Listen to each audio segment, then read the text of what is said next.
So this is a presentation about the National Park System and the Antiquities Act of 1906.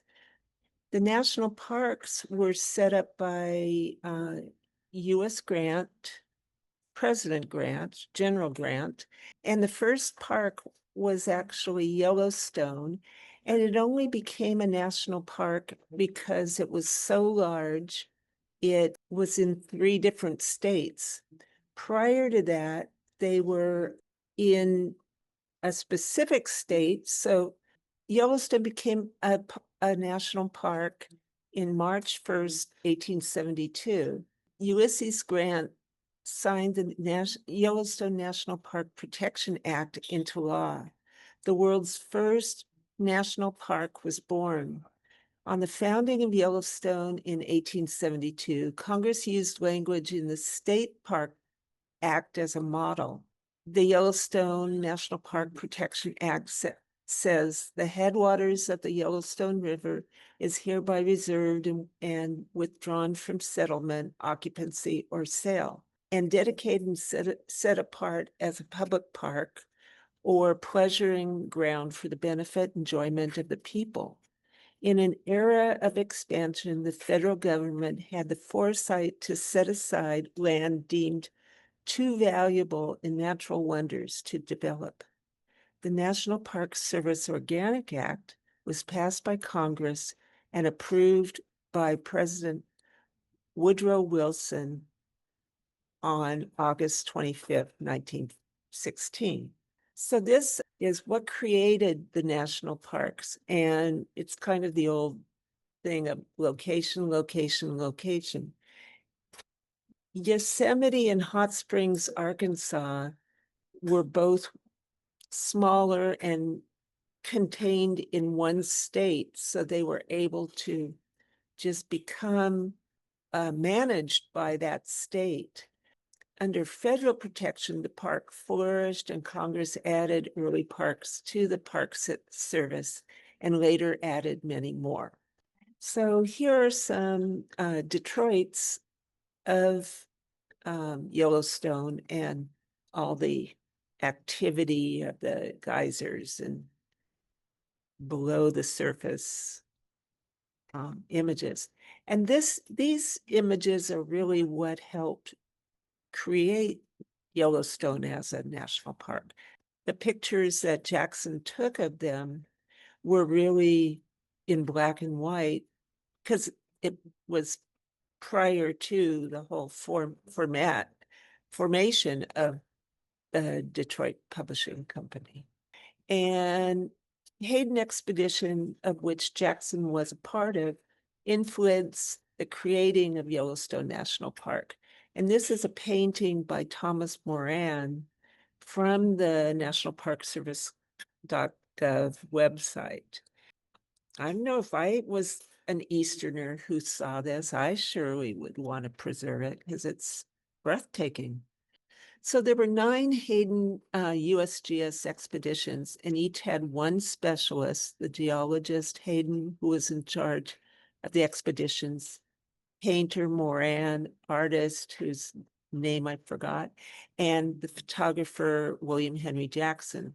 In addition to them, there was a zoologist, a meteorologist, an agriculturist, and mineralogist, as well as their support staff.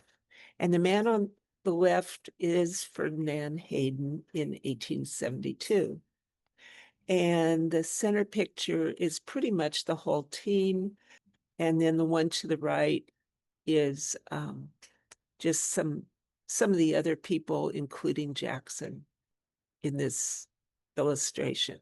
The Yellowstone National Park Protection Act says the headwaters of the Yellowstone River is hereby reserved and withdrawn from settlement, occupancy, or sale, and dedicated and set apart as a public park or pleasuring ground for the benefit and enjoyment of the people. In an area of expansion, the federal government had the foresight to set aside land deemed too valuable and natural wonders to develop. Here are some of the predecessors to Yellowstone that became national parks. after Yellowstone. And like I said earlier, they had been within one state. And so they had been turned over to the state. There was kind of a change of heart by Congress after Yellowstone became noticeably different than the Yosemite and the others. So here's one, and this is Sequoia National Park. So after 1890, after 26 years, Congress made Yosemite, Sequoia, Kings Canyon, and General Grant that was absorbed into Kings Canyon. Kings Canyon pretty much by now, it's under one head, Sequoia. So they're kind of the same. They're pretty much next to each other. You can see how big the redwoods are with the picture on the left. And that was a whole cavalry unit that were standing on one tree. And the other one, this one was probably established far earlier than the others in 1832, 40 years before. So it really is the nation's oldest national reservation, set aside to preserve and distribute a utilitarian resource, hot water, much like our present national forests, preserving the trees. In 1921, an act of Congress established Hot Springs as a national park. And these are from Arches National Park in Utah, and there are three different views. The one on the left is from a kit of national park postcards that I found online, and there were 100 cards of the 63 national parks, which meant 37 were duplicates. So it's a little darker. The one on the right is from the Sierra Club, sent them out based on some posters from the 1930s of the parks. As you can see, it was a daytime image. The one on the left was an evening image. And then the one at the bottom was actually on the cover of the Westways, which is the local AAA magazine. And that one, it used a headlamp to illuminate it. So all three have very different feels. And so here are the various parks. Because there were 63 parks, there's going to be 7 pages like this with 9 cards on each one. This varies a lot more. They're listed alphabetically with a couple that I missed for this page, and which will be at the very end. And so you can see that there started to be areas with water and things like that. While we're on that, the Grand Canyon actually wasn't set up as a national park because Congress just didn't get it. Kind of like the fires this week at the Grand Canyon that burned down the lodge. At first, it became a national monument set up by Roosevelt, and then years later, Congress turned it into a national park. Here are some others. There's actually quite a few in Alaska. And so what I'm looking at is the Katmai National Park, which I think also started out as a national monument. Then here's my personal favorite is Mesa Verdes. And I have a lot of reasons to love it as much as I do in that I did an internship as the Colorado Historical Society. I was in the exhibits department. And so my first task was they had closed down their old museum and moved into a brand new museum. I was assigned to organize and supervise the move and cleaning and move of the pottery, and not one item broke. And then there was an opening exhibit of the museum based on Mesa Verde.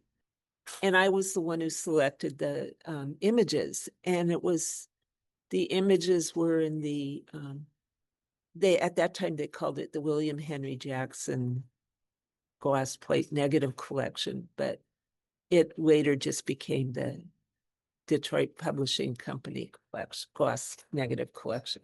Now, this is something that gets me, and it's obviously because the postcard designers of this collect set were in Memphis or someplace in the upland South.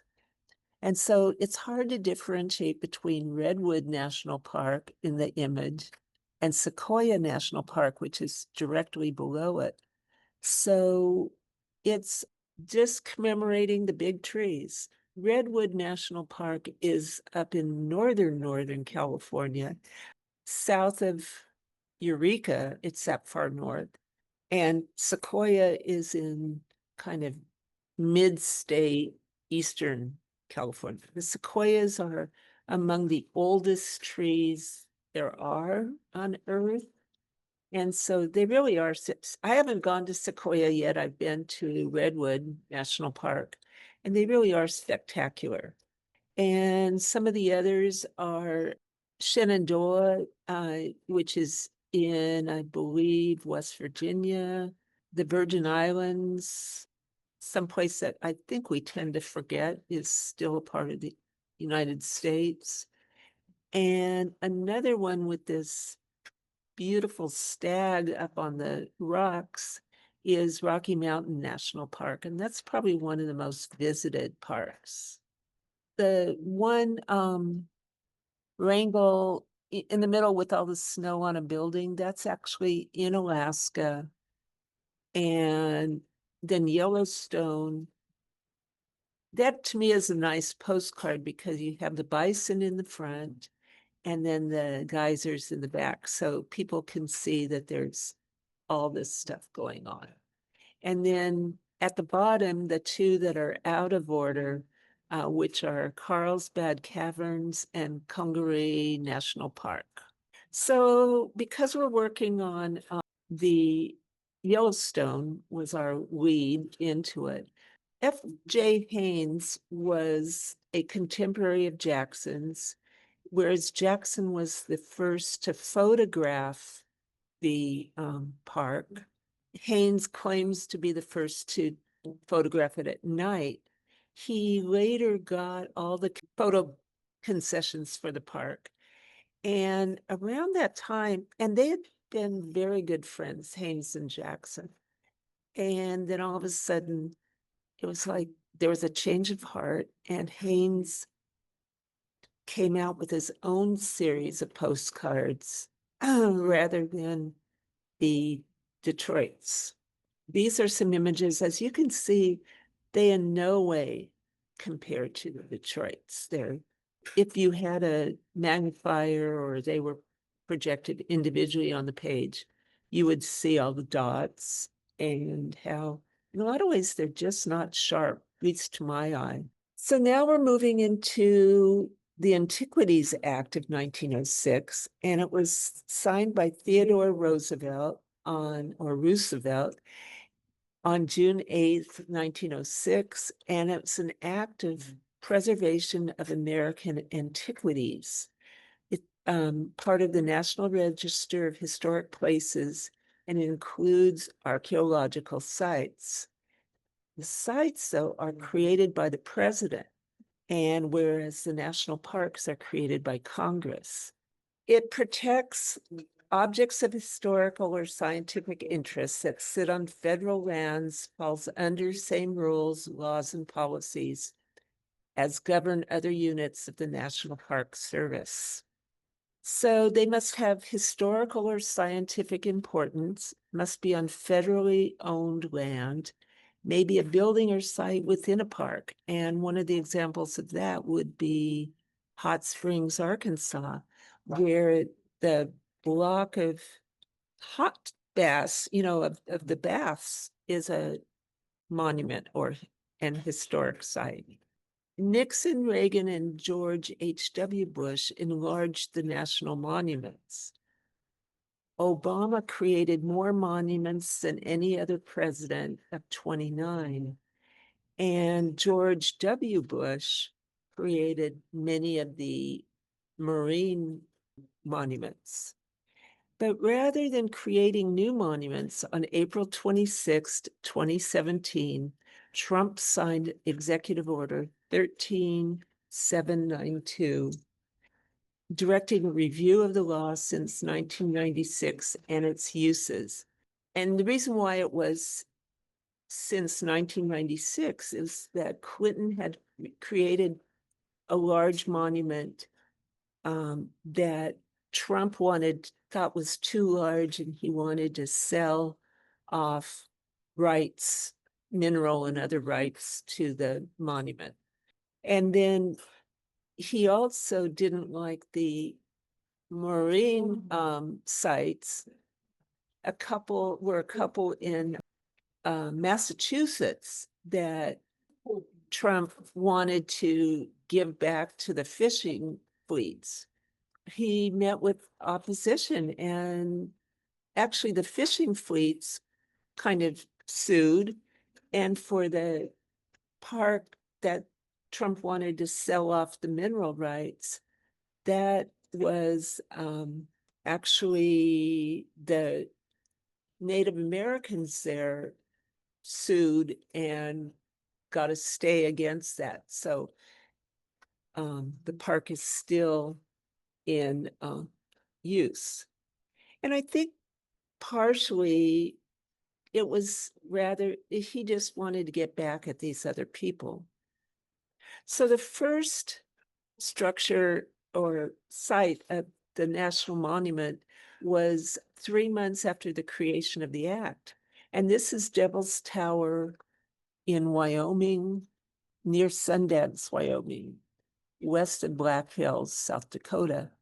To me, it's one of these things. I also know that it's one of the favorites of Shav from the San Jose Club, and he wanted to see this. And so when he's able to see it, he will have the opportunity to see his favorite monument is there. There are 26,000 National Historic Sites. They're in the National Register of Historic Places. They're archaeological and marine sites. And national monuments do meet the criteria of the Antiquities Act.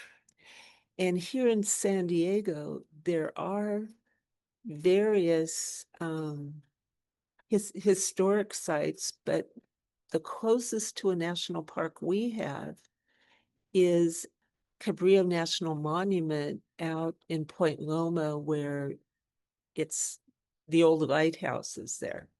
And so here's the Statue of Liberty. It's also a National Historic Site and monument.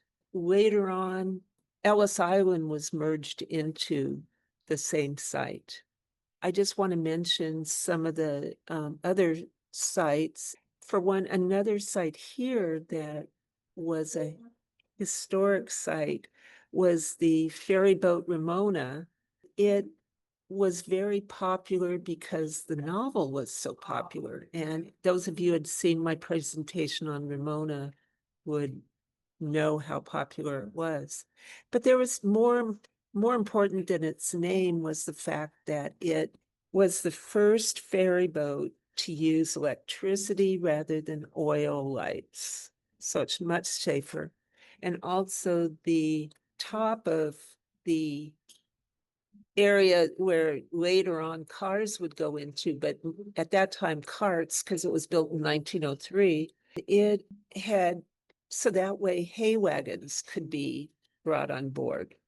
So that's one, but it went out of commission later on, and it ended up being left near a hotel in the water, and it sank. So it's no longer even, and that was a historic site. Thank you for attending this. There we go. This is the Arches, Badlands. Oh, Big Ben. I wish I'd known about this in the beginning. Black Canyon of the Gunnison. That's a nice one. It really is. It's lovely. And also the park's lovely. Bryce Canyon, which is in Utah. Canyonlands, which is also in Utah. Capitol Reef, which we've decided is also in Utah. Channel Islands, which is off the coast of Ventura here in California. It's actually here in Southern California. Crater Lake, that's in Oregon. Cuyahoga Valley National Park, I believe, is in Washington. Ohio. No, Ohio, Ohio, okay. Cuyahoga, Ohio. Oh, okay. And Death Valley, which I know is in California. Mhm. And Denali, which is in Alaska. And Dry Tortugas, which is in Florida. Everglades in Florida. Gates of the Arctic. And recently I saw in Yeah, nice. something I read, a list of the parks with the fewest visitors, and they're all in Alaska. So if you don't want to go share a park with people, these ones I'm showing in Alaska are the ones you should go up and see. And for you Midwesterners, here's another national park, and it's one of the smallest there is. Gateway. Here's another one of Alaska, in Alaska. In Montana. Yeah. Hmm. Grand Canyon. Who was asking me about the Grand Canyon? I asked you about because I know that Detroit Publishing Company worked with Fred Harvey, and Right. they published a whole huge number of cards, and I think you collected a bunch of Detroits, I believe. Right, and I had both, and the thing about the Grand Canyon and the Fred Harvey is that the Fred Harveys really are just images from the Detroit collection, but they Mm-hmm. have their own names on, numbers and different names, so that way it doesn't look quite as, so it looks more like they have their own. Well, Detroit was under contract with Fred Harvey Correct. for many years, so sometimes they have both numbers on them. Yeah. And this is Grand Teton in, is that Montana? No, that's the Wyoming, south of Yellowstone. Okay. And Beautiful. Great Basin. And this card I just think is so beautiful Hmm. with the Yes. panther up at the top there. Hmm. Nevada. Yeah. And the Great Sand Dunes, and that's in either southern Colorado or northern New Mexico. Hmm. Because the sand dunes run across the border, and I know I've been to it, and it is just incredible because you walk up and it's like, where do I go? It's because it's just acres and acres of dunes. And Great Smoky, that's another eastern park. Tennessee. Mm-hmm. Tennessee, North Carolina. Right. But I was just kind of saying it's not just out here in the West.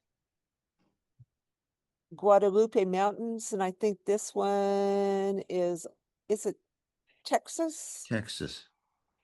And this one is Hawaii. And another Hawaii. Wow. Yeah. Well, here, don't Hot worry, that was Springs. just, yeah. And Indiana Dunes must be in Indiana. On Lake Michigan. Yeah. Isle Royale National Park, and that one, In Michigan. Michigan, yes. Way Joshua up north. Tree, I know I've been to. And that's in Southern California, kind of near Death Valley, but not. And it's named after the Joshua trees because the kind of cacti, they reach up but differently than the seguros. So that's how the trees got their name. Katmai National Park in Alaska. Mhm. Those beautiful bears. Kenai Fjords National Park, and I believe, Yeah. is that also, Alaska? It looks like, yes, I think it is Kings Canyon National Park, which is, California. right, it's actually part now. I think that within a short while, it'll just merge into Sequoia. But it's right next to each other. And Don't they call it the Sequoia Kings Canyon? yes, because There's- it's now the same They were right together. right, right. That's what I said at the beginning, that In it's the same management, the same park superintendent. That's the word I Mhm. was looking for. one had big trees, I think General Yeah. Sherman. Right. Mm, And Kobuk Valley National Park, and let's see. again, Alaska with the caribou Yeah. crossing the river. Lake Clark National Park. Lawson, That's California. right, way up in northern California, kind of near Mount Shasta, but that's Mount Lawson. Mhm. And Mammoth Cave National Park. Kentucky. Kentucky, yes, yes. And these parks are all so beautiful. This is how they became parks, because their beauty is just incredible. And Mesa Verde, which is, I've been there Arizona. once when I was, after leaving Denver and my internship, and I came back to San Diego for a while. And I stopped off there, and I was probably the right age, because then, and I've heard that they now have access for for handicap, but then you had to climb up the ladders. Hmm. And so being in my mid-20s was probably the right time to have gone. And this is the Thomas Moran painting. And this is Mount Rainier, which we know is in, Washington. yep. And this is Samoa. Mm. And here, I'll go back for a moment. And, I never think of something like that. There would be a national park in Samoa, an American Sure. national, but it's part of the US. Mhm. And this is the New River Gorge National Park. In West Virginia, I think. Yeah. Mm-hmm. No, I know it's somewhere in that area, that kind of upland south. And North Cascades National Park, which is also Washington. Washington, they have plenty too. An Olympic National Park, I know I've been to. Washington. Yep, it's on the Olympic Peninsula. Mm. It's one of the most beautiful parks that I've ever been to. Mm-hmm. I Yeah, me really too. it was real. And to me, it was just, I'm familiar, coming from San Diego, I was just so unfamiliar with green. And, and it was very lushly green. It's a temperate rainforest. Yeah, Then it also has a coastal area. So it's on the coast. There's also very mountainous area. And there are three different unique ecosystems in that park. yeah. It's very fascinating. And Petrified Forest, which is in Arizona, kind of almost into New Mexico. Oop, this one is kind of in the wrong place. These are Balboa Park.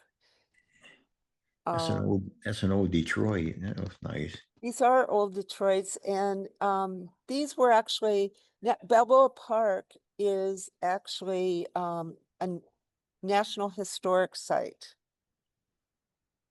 Mhm. And this is Pinnacles National Park. California, I think. It's in California. Mhm. And Redwood definitely is in California. It's up in the, in Northern California, pretty close to the ocean. But it's south of, Eureka. That's, Mhm. and Rocky Mountain National Park, which is in, Colorado. Colorado.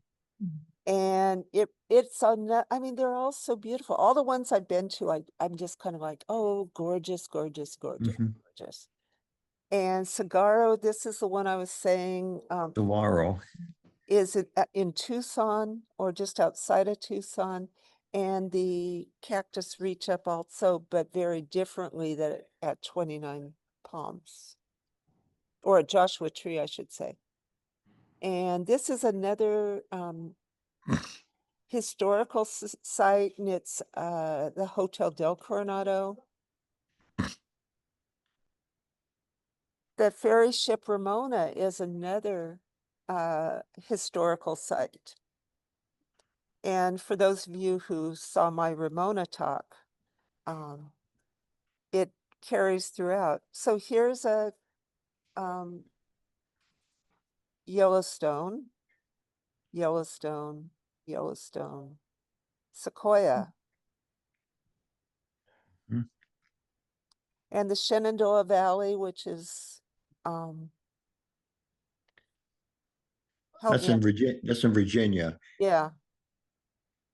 And the Theodore Roosevelt National Park. Yes, And this is in, yeah, North it's in, North Dakota. yeah.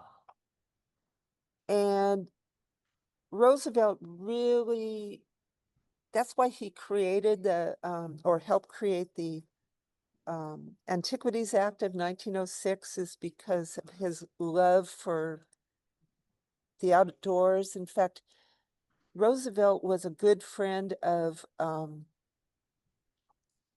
think of the Gifford Pinchot? no, I'm thinking of John Muir. And Oh he and yeah, John John Muir Muir. Yeah, used to go out they, camping together. that's right. And then the Virgin Islands National Park. And then the Voyageurs National Park, and with the moose in it.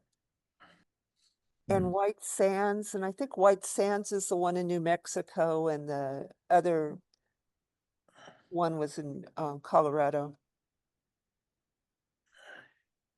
Wind Cave National Park, and those are bison. Mhm. Excuse me. And Wrangell St. Elias National Park, and I don't remember where that one is, but it's a mining area. And our friend Yellowstone. Mhm.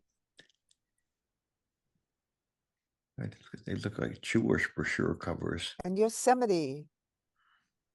Zion's in Utah.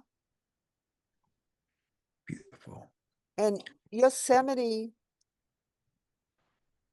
I spent a few days there, and unfortunately it rained every day. Oh, no. ooh. When I was in Grand Canyon, it was like right around Memorial Day, and it snowed. Oh. What a story. Yeah, so I mean, they were both so gorgeous, but and I won't say, oh, I had a horrible time there, because I didn't. I just enjoyed it regardless of the weather. And people really don't think of bad weather in Arizona, but up in that area, it's in the mountains, and so Well, I don't know how many times I've seen Arizona Highways magazine showing pictures of a snow-covered Grand Canyon. mhm, Just so it's just not unusual in Grand to have snow there. right. And Zion, I haven't been to the Utah parks, so I've been to similar ones. You And should you should do Bryce Canyon and Zion National Park. I agree. And in fact, Other Y- people like traveling like overseas and stuff like that. My goal is to just see all the national parks. Oh, well, it's popped in my mind.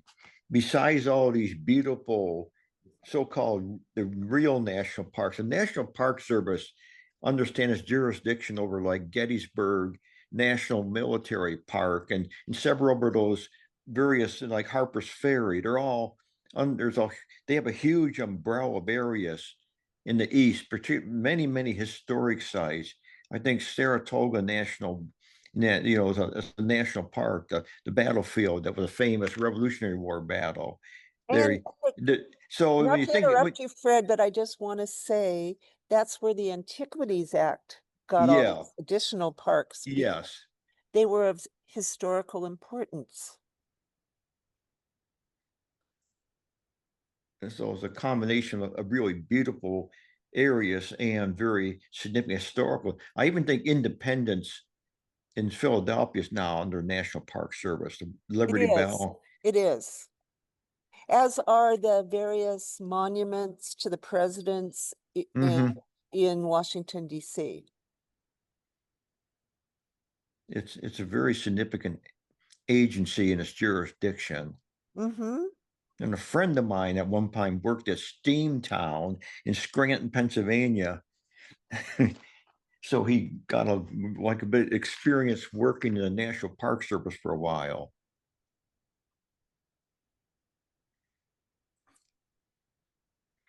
And We I already mentioned how Balboa Park here is a National Historic Site. I don't think it's a national monument, but it should be. And I want to do another talk, and I don't know if it'll be for Western New York, might be for San Jose, on kind of the battle of the fairs in 1915 between San Diego and San Francisco. And even though San Francisco was a World's Fair, San Diego wasn't, but San Diego's park's still here. And so that's what is significant about it, and a number of other things. So and Petrified Forest I'd like to see. I've seen that one, haven't seen that one.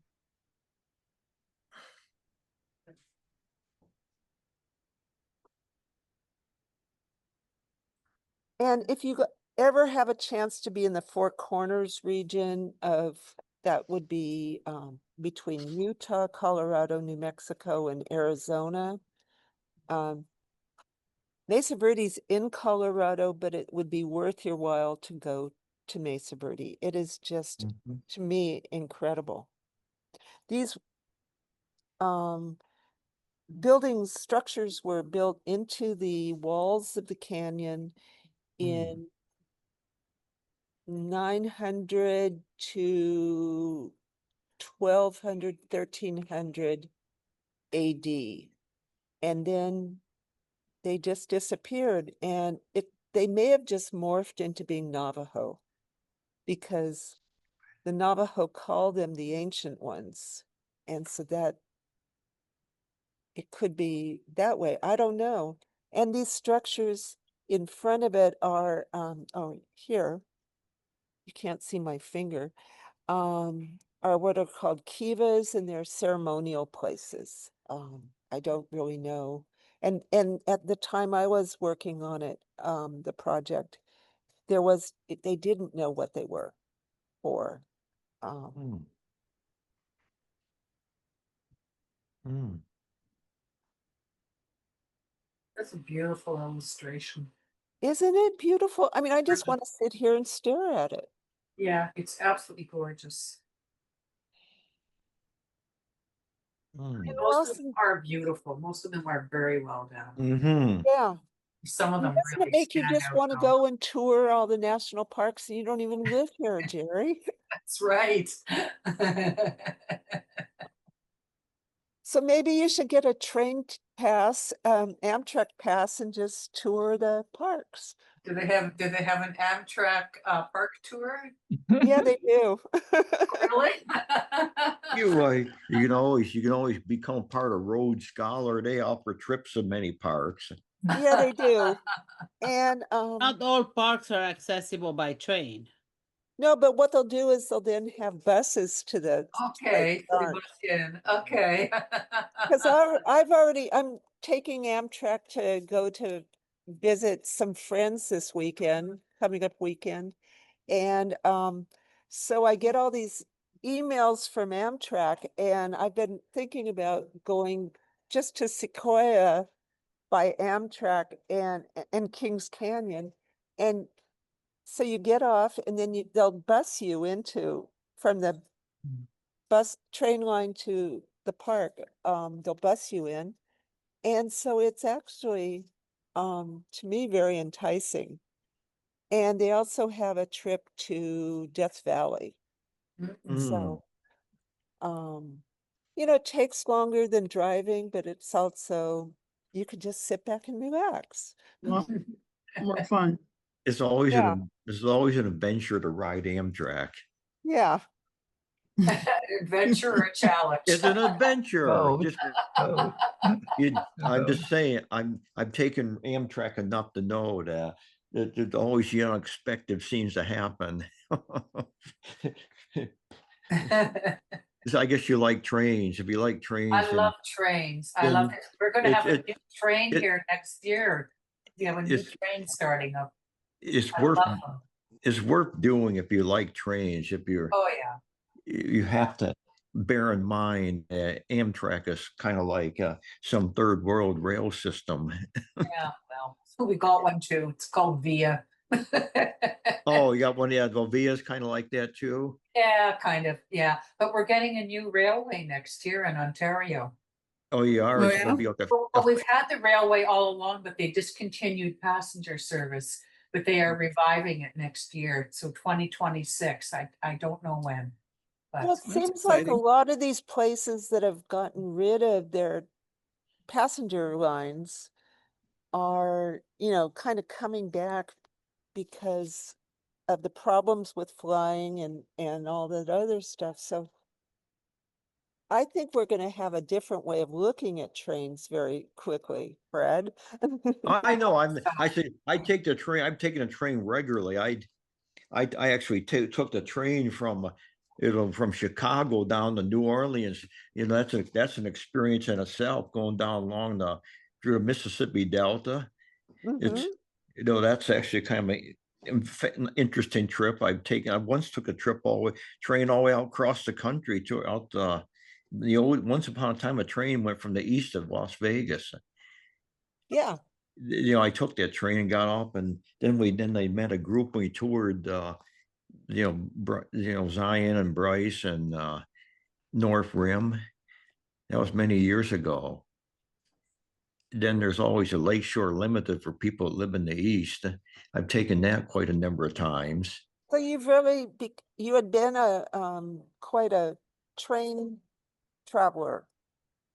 Yeah, I like riding on a train. I've done it. I'm I kind of gotten myself involved with a group of Michigan Railway historians because one lives upstairs from me in my apartment complex. So we got kind of no, I've always had interest in trains, and I do like to get good train postcards if I can afford them. The problem is affordability.